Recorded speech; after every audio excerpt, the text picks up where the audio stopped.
Ya kembali lagi di Apa Kabar Indonesia Pagi. Bang Ngabalin, sempat terputus tadi Bang pertanyaannya Bang. Artinya kalau dari dua hal tersebut berat ya kayaknya ke Ganjar Pranowo. Tuh. Dua hal tadi itu Ya dari apa? dua nama tadi. Kan tadi itu. Prabowo dan juga Ganjar paling tidak mengarah ke sana begitu kan Bang? Jadi begini, ini kan Indonesia tidak kekurangan kader-kader untuk menjadi pemimpin negara kan. Kita punya partai politik juga sudah berkali-kali mengikuti pemilu. Election itu sudah sangat berpengalaman.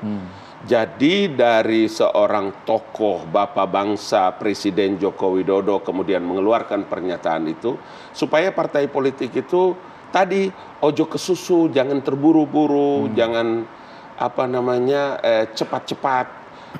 Dia harus istihara juga penting loh, sholat malam juga penting loh, iya kan? Cek orang punya trade record dan lain-lain. Kalau pernyataan itu keluar dari mulut Pak Jokowi, saya kira penting bagi partai politik. Makanya waktu saya diundang kali itu saya bilang bahwa iya, karena di acara Partai Golkar maka semua pernyataan itu datang mengingatkan kepada Partai Golkar sebagai partai koalisi yang taat kan kepada Bang, tapi tadi sudah dispesifikasikan, tolong Bang, menjadi kedua nama ini tadi, boleh tidak kita fokus di sini mengenai saja? dua nama. Prabowo dan kalau Ganjar. sahabatku ini kan saya tahu orang hebat dalam memberikan pandangan, namanya juga pengamat. Kalau dia ketua partai umum politik ya kita sami'na wa ta'na ini, apa kata Rai kita ikut ini barang. Bang, artinya gini, kalau tadi disebut paling tidak kalau dari jam terbang tinggi ini tadi kan tiga nama besar, Anies, Prabowo, kemudian Ganjar. Oke lah, kita tidak berbicara mengenai Anies terlebih dahulu, paling tidak yang satu frekuensi, paling tidak Prabowo dan juga Ganjar. Dari dua nama ini, apakah kemudian betul Pak Presiden Joko Widodo akan menggelar karpet merahnya untuk Prabowo kalau kita lihat dari jam terbang? Kalau ketua umum partai itu kan ada ketua umum partai Golkar, ada ketua umum partai Gerindra, apalagi? Nasdem? Iya, tapi ketua umumnya calonkan orang lain. Oh ya. Oke. Iya kan? Oke. Nah, partai politik itu ya mesti siap ketua umumnya. Jadi kalau umpama seperti Pak Ganjar kemudian Munas menetapkan dia menjadi calon presiden Republik Indonesia, itu yang namanya partai profesional. Karena semua partai politik itu mempersiapkan ketua umumnya. Kader. Kenapa ente calon orang lain? Berarti Anda tidak punya siap kader itu untuk apa? Kenapa dia punya sampai 20% dia punya segala macam itu? Ya tidak ada lain kecuali adalah agar partai itu secara profesional bisa menyiapkan kadernya. Nah, satu-satunya yang sudah memutuskan itu adalah Partai Golkar mencalonkan Airlangga Hartarto menjadi calon presiden. Gitu loh, jangan kemana-mana ini barang. Prabowo juga Gerindra Bang? Ya sudah. Sudah, alhamdulillah. Biar aja bahas itu dua orang itu. Bang Rey, saya menangkap pernyataan dari Bang Ngabalin ini lebih kepada ya kayaknya nih dua orang ini ada potensi dua-duanya nih begitu. Iya, karena ketua umum partai. Tidak dong, untuk Ganjar Pranowo kan dia bukan ketua umum partai. Itulah yang saya bilang, toh. Tentu saja saya mau bilang karena belajar juga dari Pak Jokowi yang bukan ketua umum partai politik. Tetapi fatsunnya seperti itu. Undang-undang dibikin dengan gaya begitu. Kekuatan partai politik itu kan tidak bisa terpisahkan dari bagaimana kita menyiapkan seorang calon presiden. Makanya Pak Jokowi bilang kan sebagai tokoh, sebagai bapak bangsa, sebagai pemimpin hebat di Republik ini kan boleh dong dikasih ingat partai politik. Iya, itu kan pernyataan itu bukan pernyataan yang yang mengawang-awang. Itu kan harus berbasis pada faktanya. Pastinya dua nama inilah yang paling kuat. Kalau yang bergabung dengan Pak Jokowi kan di luar Anies itu kan tadi itu kan di luar di luar koneksitasnya Pak Jokowi lah. Jadi nggak bicara di situ gitu. Jadi pertimbangan yang paling pertama itu saya kira di semua partai politik. Apakah calon kita ini bisa menang apa tidak gitu. Lepas dari dia adalah ketua umum atau tidak gitu. Nah, kalau itu kriterianya, yang dua ini yang paling rasional didorong.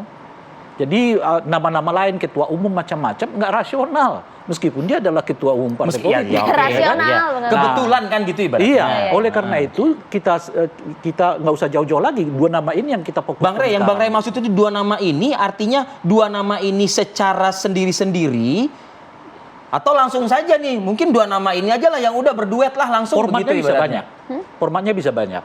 Tapi boleh jadi kalau kedua nama ini mungkin dijagokan oleh Pak Jokowi bisa juga.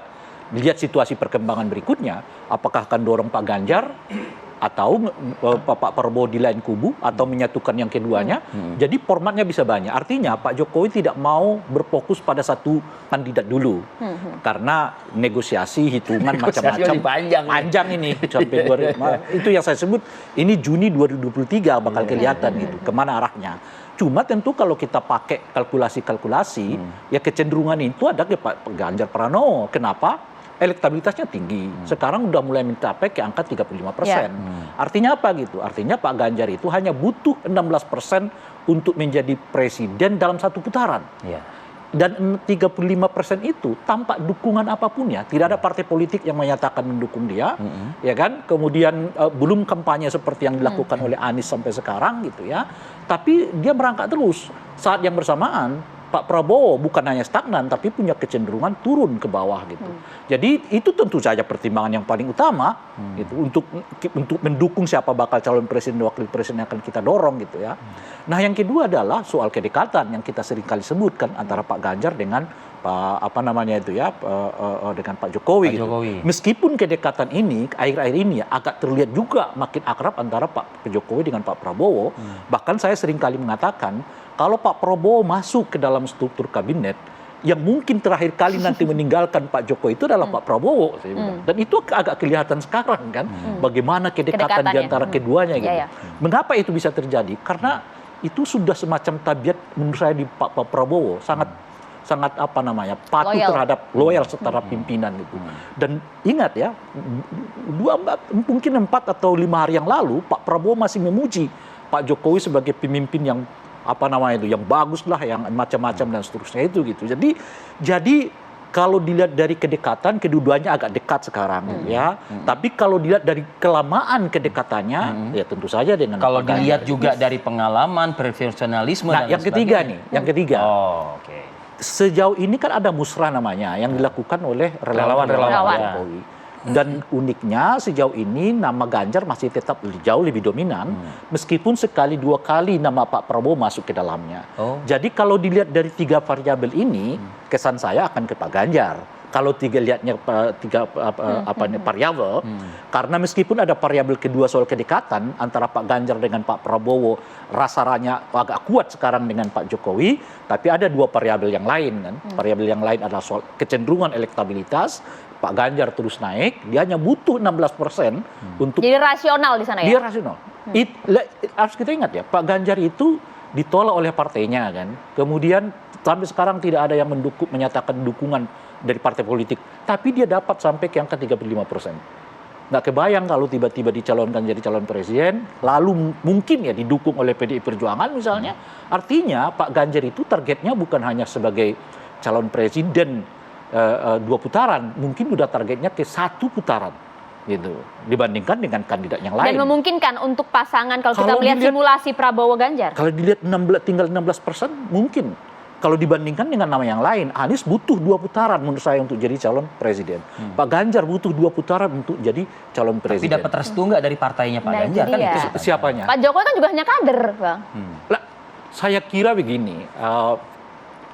Kemana PDI Perjuangan? Kira-kira pertanyaannya. Saya kira begini, PDI kan pilihannya hanya 2. Kalau bukan Ganjar, pasti Puan. Gitu. Tapi apakah realistis mendorong Puan? Jangankan untuk calon presiden, bahkan untuk wakil presiden pun elektabilitasnya nggak terlalu menjanjikan gitu. Nah, pertanyaannya adalah, apakah partai sebesar PDI Perjuangan yang luar biasa itu mau mempertaruhkan, hanya mau merebut kursi kedua? Gitu ya, bahkan punya kecenderungan elektabilitasnya akan turun juga di legislatif. Kita lihat dia mulai agak stagnan gitu. Demi seseorang. Itu pertanyaannya kan, apakah perahu besar ini mau dipertaruhkan untuk mengejar nomor 2 gitu ya, sementara kans dia bisa menjadi nomor 1 sangat besar.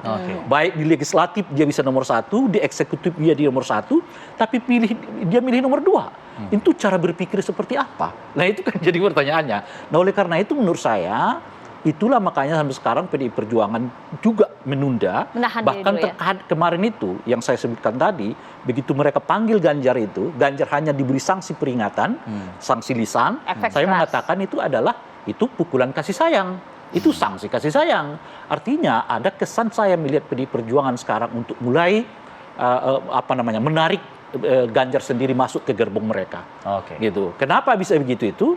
Ya karena gimana mereka udah mengkadernya capek ya, lebih dari 15 tahun, tiba-tiba buahnya dinikmati oleh orang lain. Bang Ngabalin, terakhir dari Anda, kalau Ya. saya tangkap pernyataannya ini artinya konklusinya adalah jam terbang tinggi yang dimaksud sebagaimana tema kita pada pagi ini jatuhnya ke Ganjar Pranowo dong berarti. Saya belum masuk ke situ, saya mau bilang dulu bahwa begini, ini 2 tahun terakhir ini Presiden Joko Widodo fokusnya kepada penyelesaian program-program strategis. Ya. Jadi ini perlu saya ngomong ke ruang publik, sehingga nanti jangan menimbulkan persepsi bahwa ada sebagian waktu atau separuh waktu dari Presiden itu fokus mengurus politik yang dari tadi Bang Ray punya analisa-analisa ini. Enggak. Presiden konsentrasi sisa waktu ini karena semua program-program Tapi kalau ngomong strategis ini nasional itu di akan Partai selesai. Golkar artinya ikut mikirin juga dong Bang Sar. Oh, kepala negara penting. Iya. Kepala negara hadir di acara forum-forum partai politik. Apalagi ini kan partai politik yang sangat amat setia kepada kesepakatan koalisi kan penting. Penting hadir dan bicara dan memberikan nasihat. Dan Partai Golkar itu pasti menerima itu dengan sami'na wa ta'na. Ikhlas dunia wal akhirah. Jadi pertanyaan saya tadi bisa terjawab atau tidak itu tuh Bang? dia Bang. Kalau pertanyaannya Bang Ari, Lebih berat dari analisa tersebut ke Mengarah ke Ganjar. Enggak. Jadi jam terbang tidak hanya dari jabatan saja tapi dari dunia politik ya. Biarlah ini menjadi satu analisa tersendiri, tetapi kita kan juga mesti memberikan pencerahan kepada rakyat Indonesia tentang perkembangan. Karena pesan Bang Ray, pesan TV One, pesan saya ini kan juga didengar oleh jutaan orang. Namanya juga TV One kan selalu begini kan.